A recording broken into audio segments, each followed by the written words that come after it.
Hey everybody, welcome to Gregsbeerreviews. Let's go see what's in the fridge today.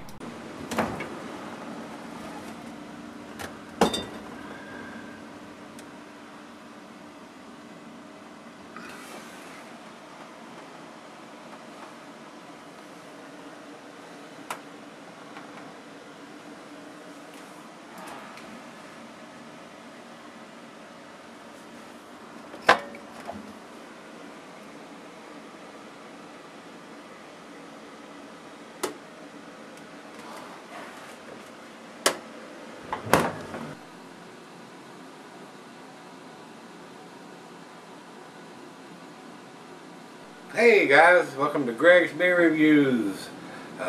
This is Lame Duck American Pale Ale from 11 Below Brewing. This was sent to me by my good friend and brother Brandon C. down in Texas, and these guys at 11 Below are out of Texas, so he hooks me up with a lot of Texas beers. So Brandon, thank you sir, I do appreciate it. They actually sent me two of them, one to review and one to enjoy, so thank you sir, I do appreciate that. This is an American Pale Ale. I don't know if it has the alcohol on the can or not. Let's take a quick look here. Yes, it does. 5.5%, 40 IBUs, and on the bottom it says 06/22/17. Very fresh. Today is July the 1st, guys. So this is just a tad over a week old. I can't get beers here and from breweries in this town that fresh. I mean, if we go to the brewery, the beers have been sitting there for longer than that usually. So blows me away y'all guys can get this stuff. He got it fresh and shipped it to me, and in the couple of days it took to get here, I just got it today and chilled it down so I could review it. Incredible. I mean, this beer was probably only a couple days old when he got his hands on it. Incredible, unbelievable. Can't get that around here. Not even at the brewery. So let's see what it brings to the table here, guys. A very nice 5.5% American Pale Ale. Should be pretty hoppy, I would think. We're about to find out. Commercial description says Australian and New Zealand dry hops to punch up those fun tropical aromas from down under. I find those hops from Australia and New Zealand kind of spicy. A nice change up from your typical American hops. So we'll see if we can distinguish that on the aromas and tastes. That's it. That's all we need to talk about. So let's get this thing open. Let's pop the top and get it into the glass and see what we got going on.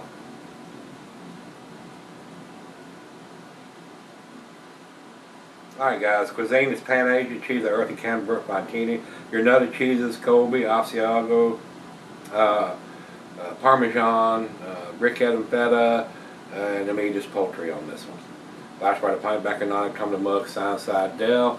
I'm using my favorite Tula glass, a solid beer glass, and not recommended for cellaring. Drink them fresh, guys. Drink them real fresh if you can get them like Brandon can get them. Man, I'm so envious you guys that can get these beers that are a couple of days old, even a week old. But I go to the grocery store and bales 200 L's 3 months old sitting there. Unbelievable. Over to the light, guys, it is a very nice, rich amber color. Little less than a finger of head, almost a finger of head. Probably was a finger, but I was flapping my gums and it's dissipated just a little bit. Nice bubbles from the bottom of the glass straighting up, reinforcing that head. Great looking beer. Let's get a nose to it. Yep, very nice. I'm getting some citrusy tropical notes.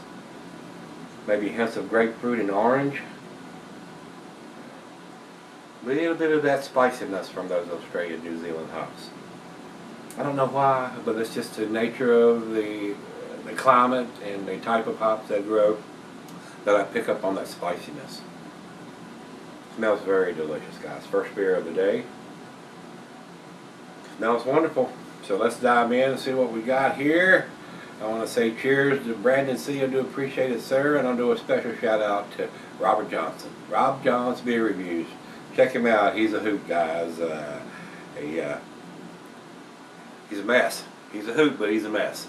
Check him out, Rob John's Beer Reviews. Cheers.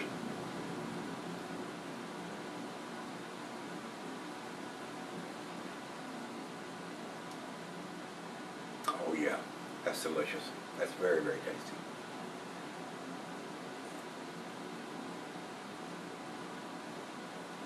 It's no juice bomb by any means. I wouldn't even consider it a West Coast style. It's got a nice hot profile, but not that super up in your face, super piney, grapefruity, pineapple-y. To me, it's a little more hoppier than an East Coast style, but not quite to the hoppy preference of a West Coast style. So maybe a Midwest, a Texas beer, a Midwest or mid-country beer there. Not quite all West Coast and not quite East Coast, not the middle of the road. Still very, very pleasant, very tasty. For pale ale anyway. I mean, it's not an IPA or anything like that. A fairly low bitterness. It's not bitter on the back end. Fairly easy drinking. Very tasty.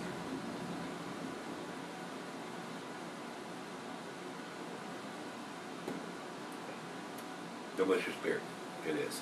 Well, let's right out of the fridge. Let me let her taste it before I sit here and drink it all in front of you. Sip on it a tad and I'll be right back.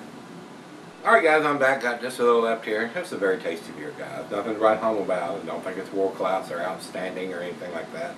But a very nice American Pale Ale, which uses New England and Australian hops. A little bit of spiciness going on there. Nice citrusy notes. Little bit of grapefruit and oranges in there. Nice tropical fruit notes to this beer. But like I said earlier, it's not up in your face kind of hops. Definitely not an IPA, it's a pale ale, but it's got a nice hop profile, especially being as fresh as it is. I enjoyed this. It's a very, very tasty beer. Final chug.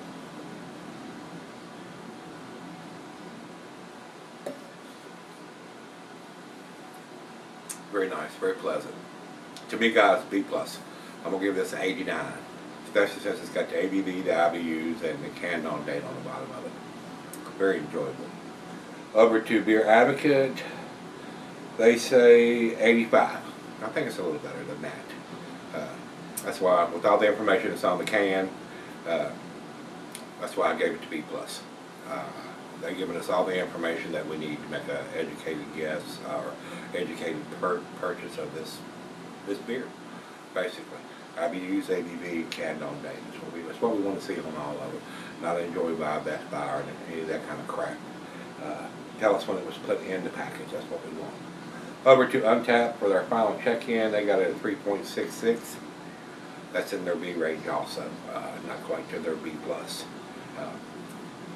Whenever I see and enjoy a beer like this, and it does tell us what the ABV and the IBUs and the canned or bottle on date on, that's what I want to see, and usually you'll get a better grade from me if you include all that. So, and that's why I gave this beer what I did. So, once again, Brandon C. down in Texas. Thanks again, my brother. I do appreciate it, guys. This is a very tasty beer. You want to pick it up if you're trying to get into something with a little more hop profile, but not quite to the bitterness that an IPA is going to have. Very tasty. So, if you've had it, 11 Below Brewing, this is their Lame Duck Pale Ale. Let me know what you think, guys. For our runoff, I'm going to tell you, y'all may have noticed when we was in the fridge getting this beer out, the fridge is getting a little thin. I've been posting 2 beer reviews a day for about 8 months or so. We're probably getting ready to start dropping it back to 1 a day and start thinning out the fridge and thinning out the closet. And it may come to a point where I'm not posting them every day. So we'll see how it goes and what beers show up on the porch, on the beer mails and stuff. But after almost 7 years, we're liable to start cutting back a little bit. So I don't know what's going to happen there. We shall see. So if you don't see me posting 2, it drops back to 1, and then you don't see me posting but maybe a couple a week or whatever, you'll know what's happening. Just want to give you that heads up. Come back tomorrow. Let's see what's in the fridge.